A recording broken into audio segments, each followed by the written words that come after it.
Tom is in court to claim £800 for the cost to repair the sunroof on his car, which his friend damaged.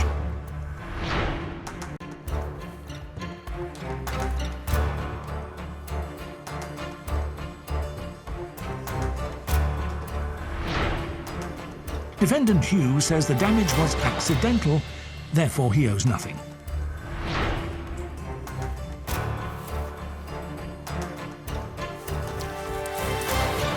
I have Tom here. Certainly do, yes. And is it Hugh? That's right. Now, Tom, how long have you known Hugh for? 12, 15 years. Exactly so. I think you met in college, right? That's right. Now, I'm not so interested in what you do. What I'm interested in is what happened around December of 2017, when the two of you were on a day driving. First of all, whose car were you in, Hugh? It's Tom's car, I don't drive. Tom, when did you buy the car? So November of that year.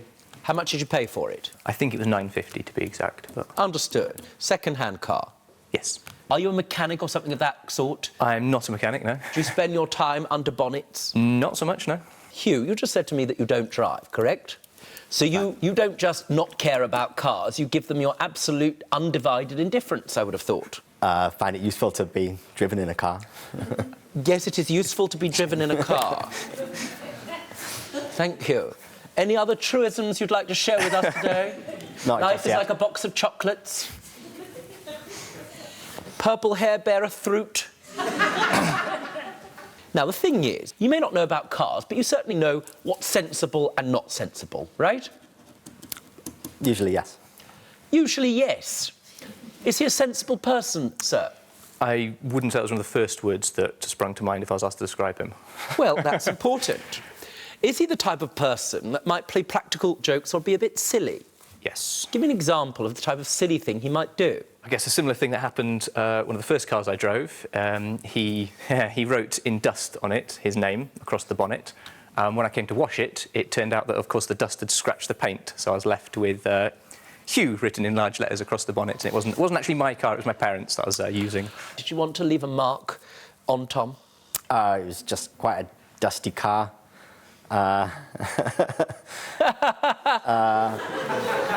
Point was, at the time, not knowing about cars, you didn't understand that there was going to be any problem with the paintwork, right? That's right. Why didn't you sue him for that back then? I just don't think it occurred to me. Didn't occur to you, I would have thought, sir, because you thought, well, he didn't really know what he was doing and it was an accident. Yeah. Correct? Yeah. He couldn't have known that when he wrote something in dust, it would interfere with the paintwork. Yes. For that, you'd have to have a real knowledge about cars and paintwork. I mean, I must say I was quite surprised that it left a lasting mark. I'm surprised too. December 2017, you were driving somewhere in Wales. Now, I need you to describe to me what happened. And Hugh, I want you to watch Tom while he's giving me his explanation, because I'm going to ask you what happened. So we're driving up to Manchester, sort of late December, and he began... Cold outside, I would have thought. It was, yes. He was fiddling around with the sunroof. Now, the fiddling. Yeah. When you ask a gentleman about whether another gentleman is fiddling and how they fiddled, people have a different memory of how that took place. Sir, I need you, genuinely, physically to demonstrate to me what Hugh was doing. Well, he was twisting the button backwards and forwards, because if you twist it one way, it'll open one way. If you twist it, it'll open the other way, and it slides backwards and forwards and up and down. He was then asking whether he thought it had an automatic stop on it, in the way that, like, lift doors or automatic doors will stop when they meet resistance. And I asked him to stop mucking around with it. And he said he wanted to find out if it had that feature. Why are you interested in whether your friend's sunroof had an automatic stop? I guess I just wanted an excuse to carry on playing with the controls. Why?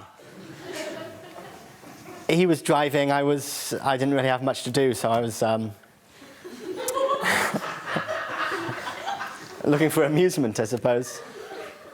Show me how you were fiddling. I was twisting the dial a bit back and forth, and